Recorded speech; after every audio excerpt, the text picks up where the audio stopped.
Olá, aqui é o Ozzy, e esses dias eu assisti o filme A Mulher na Janela da Netflix, o novo lançamento com a Amy Adams.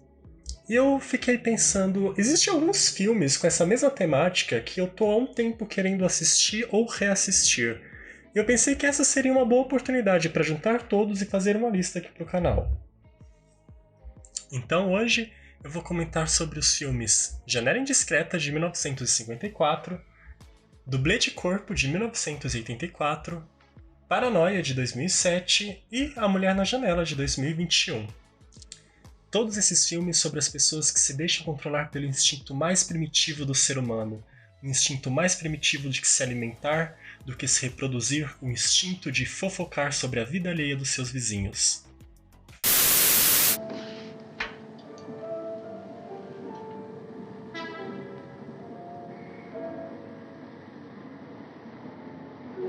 Let's start from the beginning again, Jeff. Tell me everything you saw. Começando então pelo mais antigo até o mais novo, o primeiro filme é o Janela Indiscreta, de 1984, dirigido aí por um tal de Hitchcock. O filme conta a história de L.B. Jeffries, um fotógrafo famoso que quebrou a perna e está tendo que ficar uns dias de molho em casa para se recuperar. Para matar o tédio dos seus dias, ele resolve ficar observando a vida dos seus vizinhos, até que um dia ele percebe uma certa movimentação estranha em um dos apartamentos que acaba colocando ele em meio a uma trama macabra. Quando eu tive a ideia de fazer esse vídeo, eu fiquei meio em dúvida se eu colocava ou não esse filme, porque esse é um daqueles clássicos do cinema que já foi visto de trás para frente, virado do avesso, e que tudo que tinha para ser dito já foi dito. Mas, como eu acho que seria estranho falar sobre esse tema e não falar de Janela Indiscreta, aqui vai então as minhas opiniões sobre esse filme. Existem algumas coisas que histórias de suspense fazem que me irritam profundamente. Transformam pistas falsas em histórias paralelas que não se conectam com a principal, inserem 800 personagens que não servem pra nada além de deixar a história mais confusa, criam reviravoltas sem sentido nenhum e usam violência para chocar já que não conseguiram criar a tensão que precisavam com a trama principal. O Hitchcock não faz nada disso, e é por isso que ele é chamado de o mestre do suspense. O Hitchcock consegue inserir pistas falsas no roteiro todo sem precisar ficar explicando ou justificando elas o tempo todo. Ele insere sim muitos personagens nessa trama, mas ele sabe muito bem com quais gastar o tempo dele. E os personagens que não são tão relevantes, ele consegue dar vida para eles em cenas simples sem precisar ficar se gastando com diálogos expositivos. As reviravoltas fazem muito sentido, e como ele consegue criar tensão muito bem com todos esses elementos, ele não precisa apelar para a violência. E nessa parte ele trabalha muito bem mais sugerindo do que mostrando o que realmente está acontecendo. Eu não podia deixar de comentar também sobre a personagem da Grace Kelly no filme, a Lisa. Ela é um ótimo personagem e ela subverte bem esse estereótipo da amiga do protagonista investigador. Ela não tá lá só pra ser o interesse amoroso dele, ela realmente faz a trama movimentar muito bem, e o final, vamos ser sinceros, não teria sido concluído se ela não tivesse ido lá e realmente feito alguma coisa. Isso sem falar que cada figurino que a Grace Kelly usa nesse filme é incrível. Janela Indiscreta, apesar de não ser o meu Hitchcock favorito, é um filme incrível do início ao fim e a legião de fãs que ele acumulou durante todos esses anos fala por si só e com certeza você deveria dar uma chance a ele.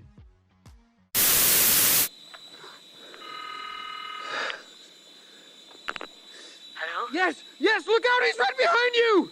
Look out! Oh my God! Oh, God!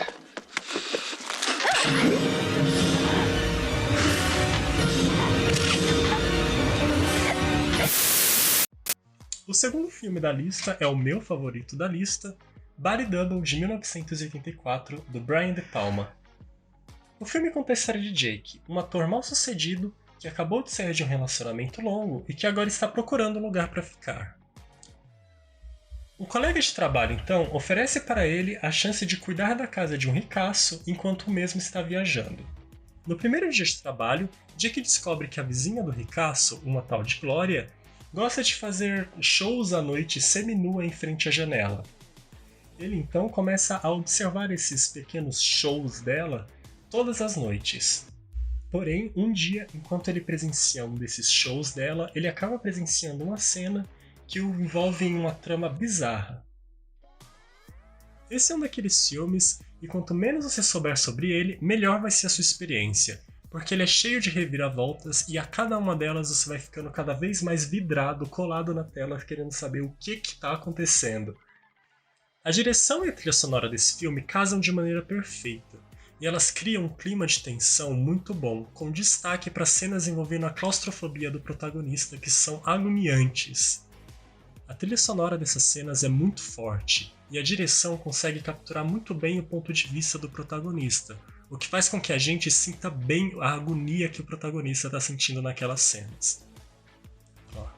As cenas de tensão desse filme são bem feitas, mas as cenas de humor também são incríveis. Inclusive, uma das minhas cenas favoritas desse filme é justamente uma cena de humor, em que o protagonista está acompanhado com uma atriz pornô e ele encontra uma colega de trabalho que faz filmes tradicionais. O que se segue então é uma cena naquele estilo comédia de erros que gera aquele constrangimento engraçado nível The Office. Também é bom notar porque, diferente de um outro filme que eu vou falar mais pra frente, esse filme reconhece que o protagonista dele é estranho e que o comportamento que ele tem observando a vizinha dele não é o dos melhores. Então, pelo menos ele não tenta romantizar essa situação que o personagem tá. A única coisa que me incomoda nesse filme são algumas pontas soltas aqui e ali que me incomodam um pouco. Uma dessas pontas soltas acontece no final do filme, quando a Holly é atacada pelo vilão. Ela acorda suspeitando do protagonista, mas ela estava acordada e ela viu quem é que era o vilão. Então, não faz muito sentido pra mim. Mas é aquilo, quando tem um filme bom com um defeito pequenininho, a gente consegue relevar esses problemas. De maneira geral, Body Double é um filme incrível, cheio de reviravoltas insanas que surpreendentemente fazem sentido por mais malucas que elas sejam, e eu com certeza indico para vocês assistirem.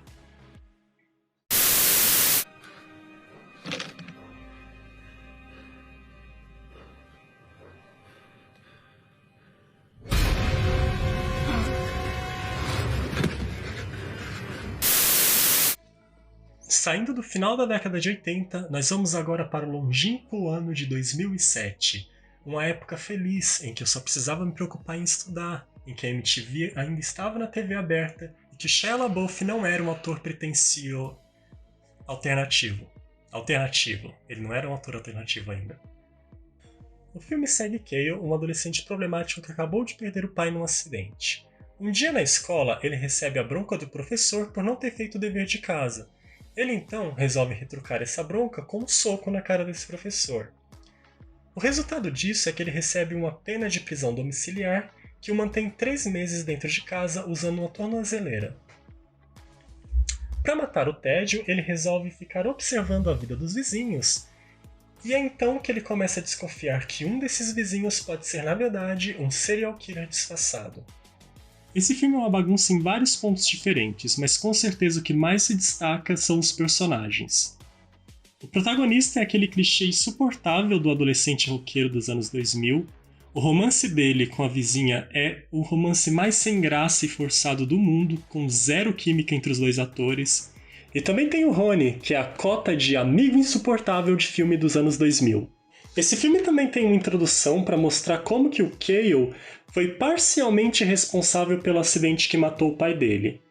Isso é uma ótima ideia que poderia ter sido usada durante o filme, mas depois da introdução, o roteiro simplesmente ignora isso por completo. Diferente de Body Double, que o protagonista é um pervertido, mas o filme sabe que ele é um pervertido e o trata assim, esse filme ele não percebe a problemática que é o protagonista observar a vizinha nos momentos mais íntimos dela e faz até essa situação ser um tanto quanto romântica, digamos assim. O que não é tão bacana. A direção e o roteiro conseguem trabalhar muito bem o suspense em volta do vizinho do protagonista. Essa dúvida sobre ele ser ou não um serial killer. É bem interessante ver eles trabalhando muito bem essa tensão que vai aumentando no decorrer do filme. O único problema é que nos últimos 20 minutos do filme o roteiro simplesmente esquece todo esse cuidado que estava tendo em trabalhar esse vilão e ele vira só um assassino qualquer que resolve que vai dar a louca e matar todo mundo nos últimos 20 minutos de filme.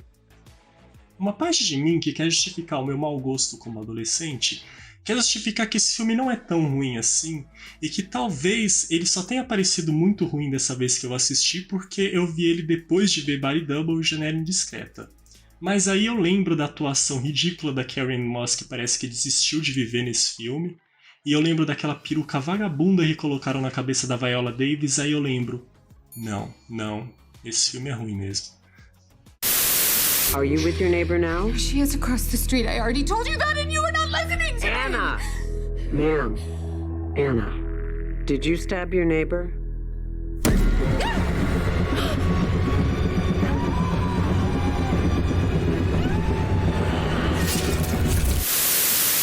Chegamos então no último filme da lista, que é A Mulher na Janela de 2021.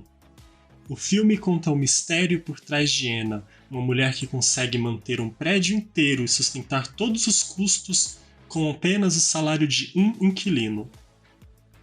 Tá, esse não é o mistério do filme, mas eu queria muito saber como é que ela mantém aquele prédio todo com uma pessoa só. O filme, na verdade, conta a história de Anna, uma mulher que sofre de agorafobia, uma doença que a impede de sair de casa. Por causa disso, ela passa os dias observando a vida dos vizinhos, até que um dia ela presencia uma cena de assassinato na casa dos vizinhos da frente. Esse roteiro ele é bem interessante até.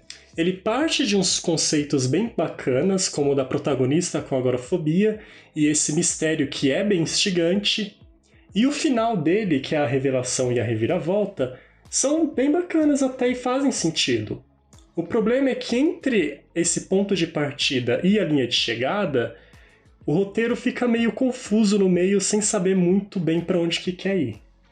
A doença da protagonista, por exemplo, ela fica oscilando, tem horas que ela não consegue abrir a porta de casa sem desmaiar, tem outros momentos que ela consegue andar tranquilamente um bom tempo pela rua, e as pistas que levam à resolução do crime são tanto quanto bestas.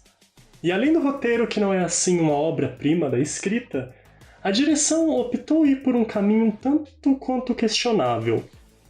O diretor desse filme optou por criar uma atmosfera bem séria e muito contemplativa, do início até o fim, o que faz esse filme ficar bastante sem vida.